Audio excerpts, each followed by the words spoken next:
Mr. Transformers 96 here with another video. I'm going to be talking about a newly shown product from Hasbro Pulse's Con. This time we have the Rancor, which is the next HasLab project for Star Wars. So this was exciting. This was something that wasn't a surprise. It seemed like accidentally leaked. They accidentally said that the next HasLab project was going to be the Rancor a while ago, a month or two ago, I think. And they had on their schedule the specific time that they would be showing this. So I was very excited for this going into the convention this morning or today, and very happy to see the final product. Overall, I think this is quite nice. My disappointment with it is I wish that they had a better render. They didn't even have an actual product to show there. They literally just had these images, and then they had a little teaser video that was a render of this guy, but at least in the teaser video it had color, so it had a render of the paint job for him, so you can see that to kind of get an idea for the paint job. But they don't even have a prototype to show, even if it's an unpainted prototype. I thought that was quite disappointing. With the Marvel ones, they definitely have a prototype to show, and usually that prototype's painted. But even without a painted one, I really think that we probably should have got something more than just these very basic renders of what this thing will look like. This must be in incredibly early stages. But let's get into it.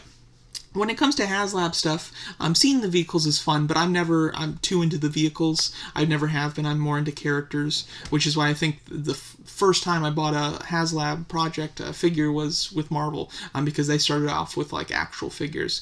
With Star Wars, their first two adventures into this have been vehicles, so this is their first character one. So I'm excited about this. I do love the Rancor. I'm a big fan of him. I have the 3 3/4 inch version, and I was very interested and intrigued to see what this HasLab much larger version would entail and how it looks. So let's get into the actual figure. So overall, I think it looks great. One thing that they made clear is that he's tall, but he's not as tall as like the Marvel Legends figures, basically, but he's very bulky just in general. They called him deceivingly bulky, and that's because he's like a big chunk, a big square. He might not be the tallest thing, but that's because his knees are bent, his arms are super long, he's hunched forward, so there's a lot of bulk there. And they did the measurements basically by his arm span. So they spanned his arms out and they spanned his arms up and gave you the measurements that way to get more of an impressive read. I think if they just did it from the feet to the head, it wouldn't be as impressive. But I agree with what they're saying. I think it's correct, because you have proportions that are not stretched out. If he was standing up straight, with his legs fully extended, this would be impressively tall. But nonetheless, I think that this is an impressively bulky figure, and it's bulky, from a 360 degree perspective rather than just from height. Overall, he looks awesome though. Love the face, love the expression.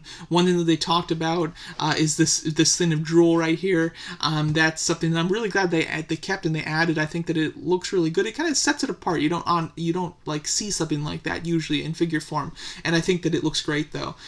They went to Skywalker Ranch and actually took photos and took scans of the actual prop from the movie. Because if you're not aware, the Rancor stop motion within Return of the Jedi, so there is something physical that they can go based off of. And that was my hope, even going into this, was almost that this would be like almost like a prop replica. I didn't want it to be rubber, of course, but I wanted it to, detail-wise, be almost like a replica. And I think that, at least from how they're selling it, it seems like it will be. Only seeing like kind of the actual images of it and not these renders, as well as seeing paint, we'll know for sure. But overall, I think that the texture looks fantastic throughout it. The armored sections have like a bony feel to them. I think that looks very cool. The chain on the arm is, of course, an actual chain. It's not just up like plastic that's sticking out no matter what. It will move depending on how you position the arms. Articulation looks quite good on him, and especially in the fingers. As you can see, he is fully articulated finger-wise at every joint, just like the actual fingers would be. They also mentioned that due to the fact that he's top-heavy and his knees are bent, things like that, that having him supported was a big thing for them. So it sounds like they have reinforced joints, and they did mention ratchet joints. They didn't mention where ratchet joints would be, but they are doing them, so that's good. And they specifically mentioned the fact that they, as they were talking about this, they mentioned that they worked with the people with Marvel Legends on their HasLabs to get some advice, and clearly they meant Marvel Legends realized that they needed ratchet joints for their Sentinel, so they're not making that mistake here, which is quite nice. I'm happy about that. Also, like the 3 3/4 inch Rancor has those problems. His weight, it doesn't support, like his legs don't support his weight. He tends to crouch forward, and you need his arms on the ground to get him to actually not fall over. So I'm quite happy about that. Articulation-wise on him, it looks very good. They did in their promo video, of course it's just a render, but it does kind of show the range of the joints. Again, like I said, hands fully articulated. Everywhere else is kind of what you'd expect standard. One thing that's kind of unique, though, is that he does have a butterfly joint. Don't often see figures of this scale with a butterfly joint, which is cool. And then the ball jointed torso, that looked like it had really good range. So I'm pretty impressed with that. The one thing I couldn't get a good read on is if there's any articulation in the head. I don't remember there being articulation shown in the head, but it's clearly got like a cut here. I would assume and hope that it has articulation in the head. The jaw is articulated, of course, though. Moving forward, as you can see, articulated really well. You've got that drill piece, and this drill piece will not be attached. It sounds like, they said they were playing around with a couple different things, but it sounds like this will not be attached, and you can actually move it. So if you wanted the drill somewhere else, or didn't want the drill at all, you could do that. And then here for scale, they showed him with a stormtrooper about to chow down on him, which is great. Looks like he holds him very well, and you could, basically fit it in his mouth. They said that it is a true 100% in scale product. Here he is with the last 2 Hasbro Lab projects. I think this is a great kind of shot. I wish they would do this more often, but you have it with Jabba's sail barge, as well as the Mandalorian ship, and now you have the Rancor. All 3 look great. That Mando ship, though, looks real small compared to these 2. The other ones are much larger. But I think that he looks very nice. And then here's a standing scale between the Rancor and your average 6-inch Stormtrooper figure. So now he is up. You are able to back this project if you want. The target is 9,000. We're at 2,076 already, so that we'll definitely hit that target. And hopefully we go further. They said unlocks start at 11,000. So they didn't mention how many unlocks they'd do or anything like that, but they said that it'll start at 11,000. So if we hit 11,000, we'll definitely get something extra.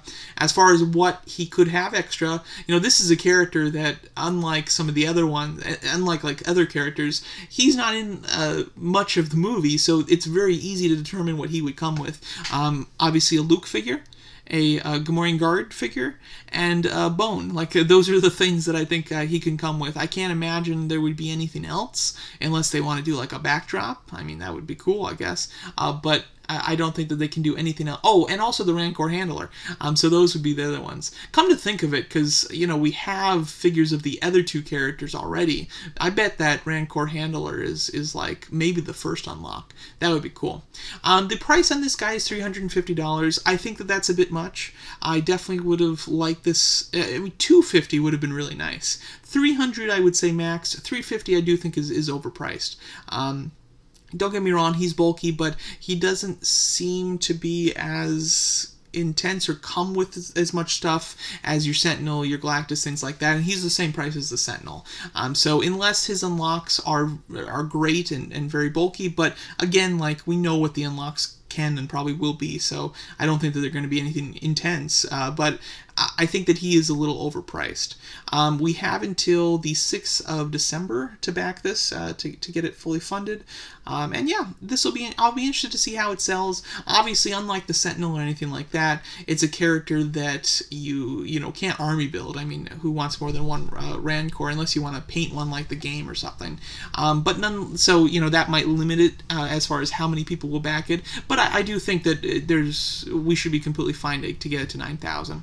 Whether Whether I've decided to purchase it or not, I'm not sure yet. If I do purchase it, it'll probably be like Galactus, where I'll wait until the last second. Probably won't purchase it until December, but we'll have to see. I think this is a great looking product, and again, I love the Rancor. And the 3 3/4 inch one, although it looks great, it's not a great figure. It doesn't have much articulation. It's got a lot of rubber. Again, the joints that it does have don't support it very well. So like, I've got a lot of problems with it, even though it looks awesome. So to get a Rancor representation that's just perfect would be pretty fantastic, I must say.